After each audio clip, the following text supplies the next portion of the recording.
Hi everybody, this review is on Plankton the movie.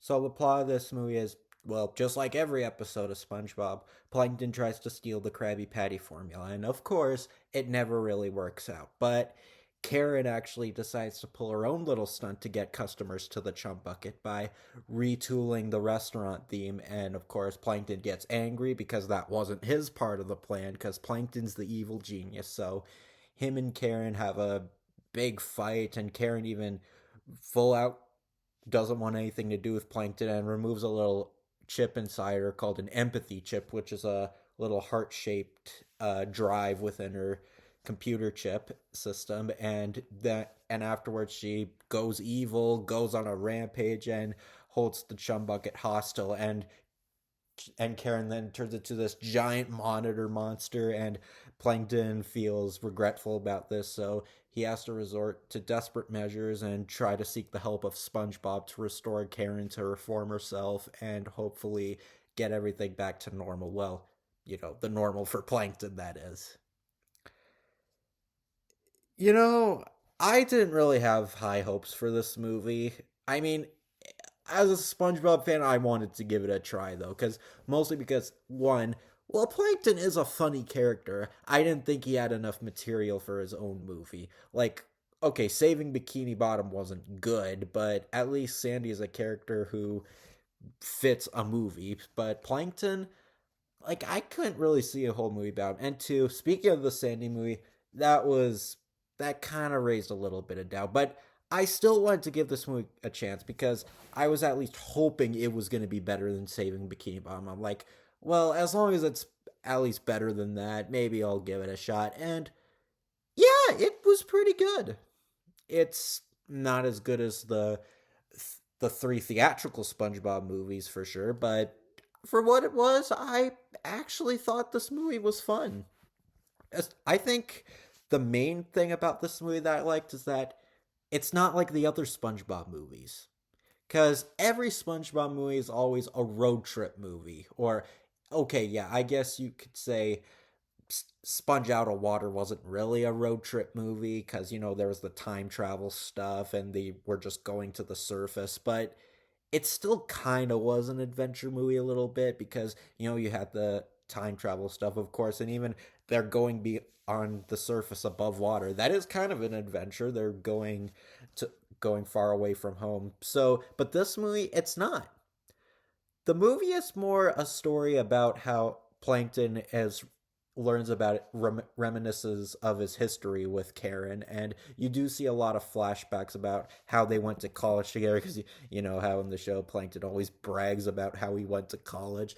You do see him go back to his old college at Bikini Bottom, the Bikini Bottom University, and you do get some good little flashbacks of him when he built Karen and we fell in love with her, and you do get some nice moments. Obviously it's very silly because it's SpongeBob, but it was pretty interesting to see Plankton in flashbacks that wasn't like about Mr. Krabs, because on the show almost every flashback with Plankton is about him and Krabs used to be friends, but Mr. Krabs doesn't have a whole lot to do in this movie actually, which is kind of funny given it's a movie about Plankton and he has the most history with Krabs of anyone else in the show. But I get it, they didn't want to dwell on that too much. The main conflict is about Plankton learning about empathy, and yeah, it's a definitely a unique story because Plankton, we all know he's the villain in SpongeBob, but he does have a silly side. He is funny, and he is definitely a likable enough cartoon villain to want to see an actual movie based on him. So I guess I could kind of see why, because it shows that Plankton has layers, even if he's maniacal, psychotic, and sometimes even threatening. He does have a soft side to him, as the movie clearly shows, that he just really wants someone to love him. And there is a lot of good moments. And SpongeBob, unlike Saving Bikini Bottom, he didn't really feel useless here.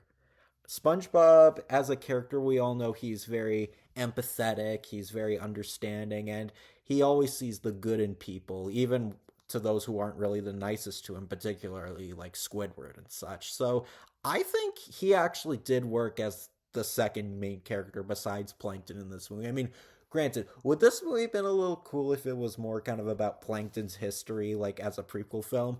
Maybe, but I get it. SpongeBob is the main character, so you kind of gotta have a thing with him. But then again, there's a lot of episodes without SpongeBob, but that's not the point.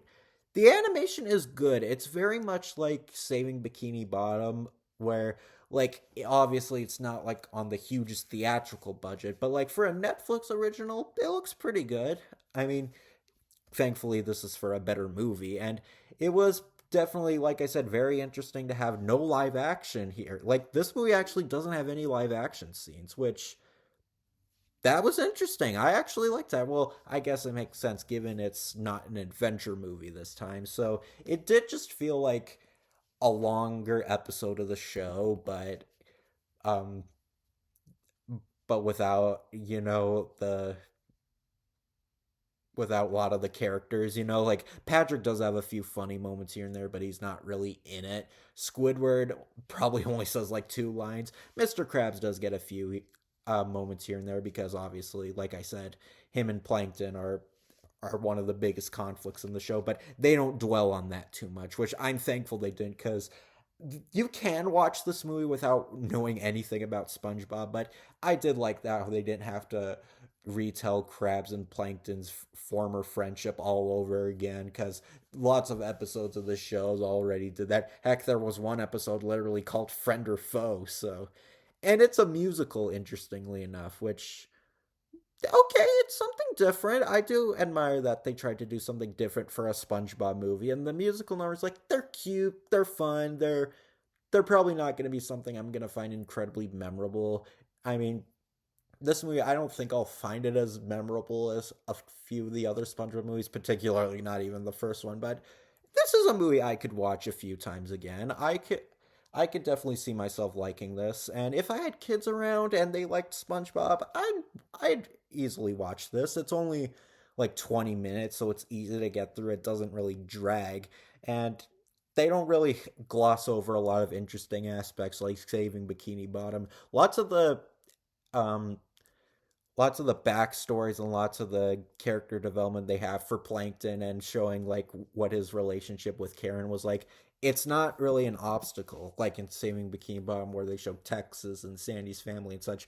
This movie, it really shows what Plankton was like, what Plankton's not like as a villain, more so, where he actually does have a bit of empathy in him. In fact, there's even like a big chunk of the movie where Plankton actually does have that empathy chip he put inside Karen, and he actually has it in him, and you see Plankton all happy and nice, and that was kind of funny. Like, it was kind of funny seeing Plankton go nice, which I know like that seems like a joke that would kind of wear thin, but they actually do make it work, and SpongeBob's chemistry with him, I think, really sells it up. And there's definitely a good amount of funny moments. I mean, maybe not as much as like the other movies, aside from saying Bikini Bottom, of course, uh but especially the first movie. The first movie is definitely the funniest one, but there was a couple moments I chuckled, and yeah, I don't know what more I can say. This movie was surprisingly pretty good.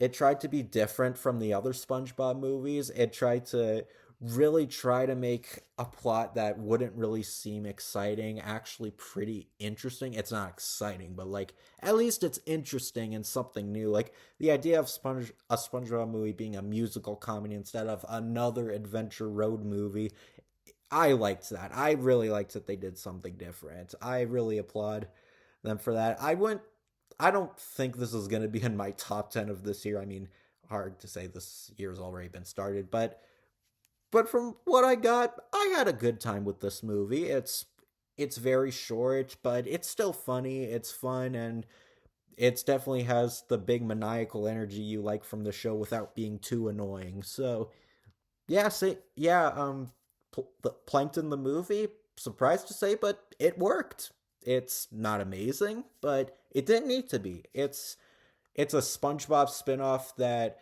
really wanted to surprise you, and it really did surprise me for a character I didn't think would have had a lot of potential for a project, let alone a full 80-minute movie. But it's pretty good. If you want to watch something with the kids this weekend, and if you have Netflix, it's worth a watch. So, yeah, catch you all later.